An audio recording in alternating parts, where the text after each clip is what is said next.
Olá pessoal, meu nome é Matheus Aragão, sou integrante do grupo 8, responsável pela explicação dos fundamentos da voltametria e dos biosensores. Nessa aula será apresentado a definição, os fundamentos, as aplicações e alguns exemplos dos biosensores.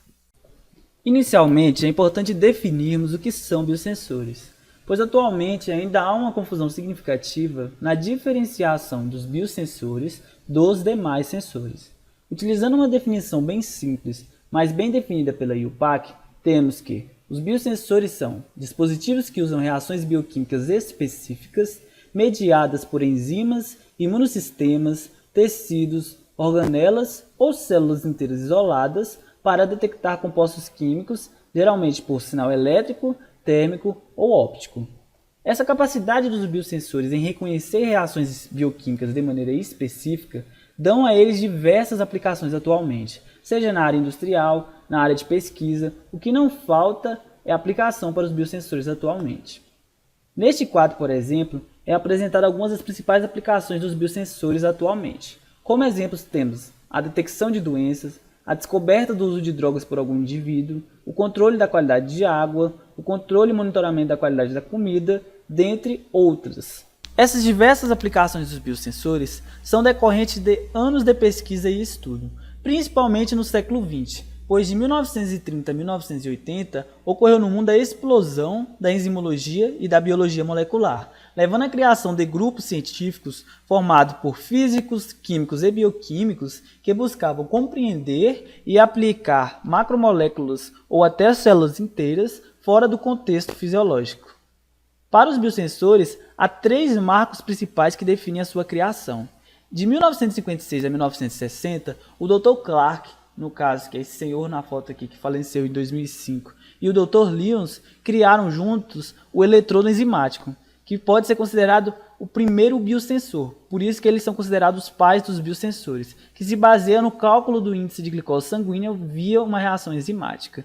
Já em 1969, Gilbert e Montalvo criaram o primeiro eletrodo enzimático potenciométrico. E em 1975, a Yellow Springs Instrument Company criou o primeiro biosensor de álcool via imobilização de uma célula inteira, que se baseava na ação da bactéria Acetobacter zillinium. Bem, agora explicando um pouco melhor sobre o primeiro biosensor criado, que no caso é o eletrodo enzimático de Clark e Lyons, vale lembrar que até 1960 não existiam formas de quantificar a glicose sanguínea de maneira rápida. Devido a isso, Clark e Lyons, utilizando seus conhecimentos em eletroquímica e em bioquímica, propuseram-se criar um protótipo que pudesse mensurar a quantidade de glicose sanguínea via uma reação enzimática.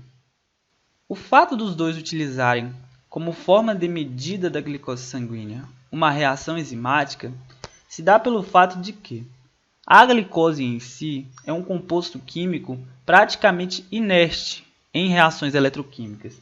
Então, seria necessário fazer algum tipo de reação que tornaria a glicose viável em reações eletroquímicas ou algum produto, utilizando a glicose como substrato, poderia ser utilizado em alguma reação eletroquímica.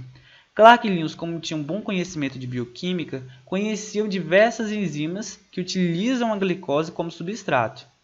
Uma dessas enzimas é a glicose oxidase, que na presença de oxigênio e glicose, converte esses dois substratos em ácido glucônico e peróxido de hidrogênio. O fato do peróxido de hidrogênio ser liberado na mesma proporção do gasto de glicose durante a reação enzimática pela glicose oxidase e, além do fato dele ser um composto muito fácil de ser reduzido, ou seja, ser utilizado em reações eletroquímicas, tornou viável a utilização da glicose oxidase como enzima base para a medida da glicose sanguínea.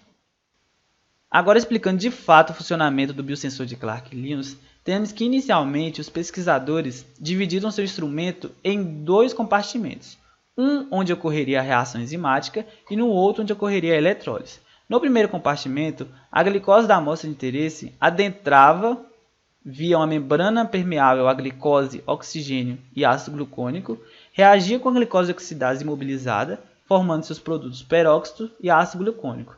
Esse peróxido, então produzido, conseguia adentrar o segundo compartimento via essa membrana permeável a peróxido e a oxigênio. Esse, então, sofreu uma reação de redução no cátodo de platina, liberando elétrons que serviam como fonte de corrente e indicativos da quantidade de glicose. Já o oxigênio retornava para alimentar a célula 1 e o ácido glicônico na etapa inicial, como não era permeável na segunda membrana, retornava ao meio externo, tornando assim possível mensurar a glicose de maneira rápida via uma reação eletroquímica. Bem, agora fazendo uma breve comparação dos biosensores atuais quanto ao biosensor de Clark e Linus, percebe-se que praticamente não há mudanças significativas na estrutura base dos biosensores. O que muda muito é o grau de sofisticação dos biosensores.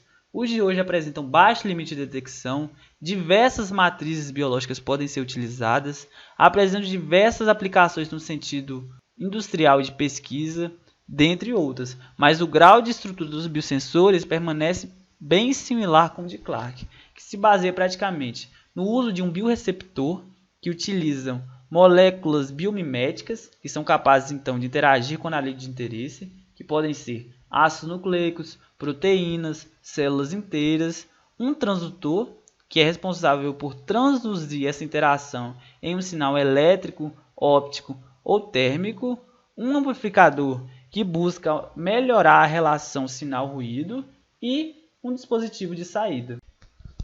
Atualmente, estamos entrando na terceira geração de biosensores. A primeira geração se baseia literalmente no conceito de Clark e Linus, na qual um produto ou substrato com alta reatividade eletroquímica é utilizado como indicativo da presença do analito de interesse.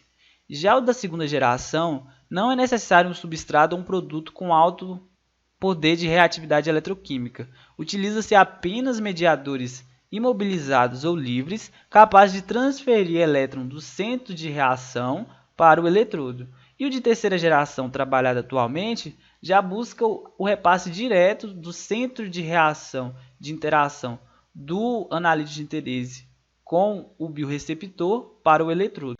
A pesquisa com biosensores no Brasil está sendo muito bem vista atualmente pela comunidade científica do mundo. Este ano, por exemplo, a Aline Faria, junto com a Elisa Peixoto, conseguiram criar um biosensor relativamente barato e de diagnóstico rápido do vírus da Zika, por meio da urina. E esse artigo deu a elas diversas publicações em revistas de peso, como exemplo temos a Nature aqui.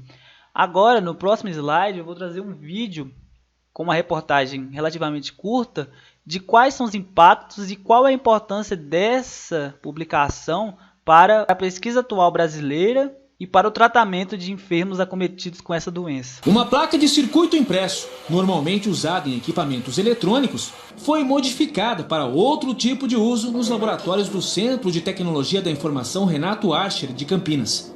Com novos componentes banhados a ouro, a placa se transformou num sensor para a detecção de doenças. O primeiro teste foi com uma proteína do vírus da Zika, chamada NS1.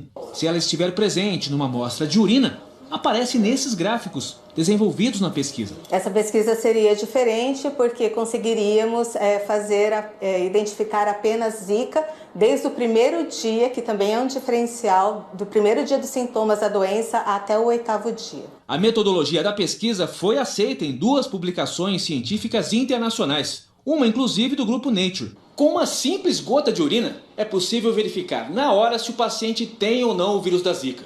O resultado sai na tela do computador, mas poderia ser mostrado no equipamento portátil, uma tela de celular, por exemplo. É uma tecnologia de custo baixo que poderia ser facilmente aplicada no Sistema Único de Saúde. O sistema da placa com o equipamento portátil poderia ser implantado por apenas R$ 450. Agora o nosso plano é desenvolver um sensor para dengue e para chikungunya. Qualquer pessoa não especializada poderia utilizar num posto de saúde, apenas coletando a urina, pingando a gota na placa sensora e realizando o teste. Pois bem, com o fim desse vídeo eu concluo essa videoaula. Creio que ficou claro para todos a importância e os fundamentos dos biosensores.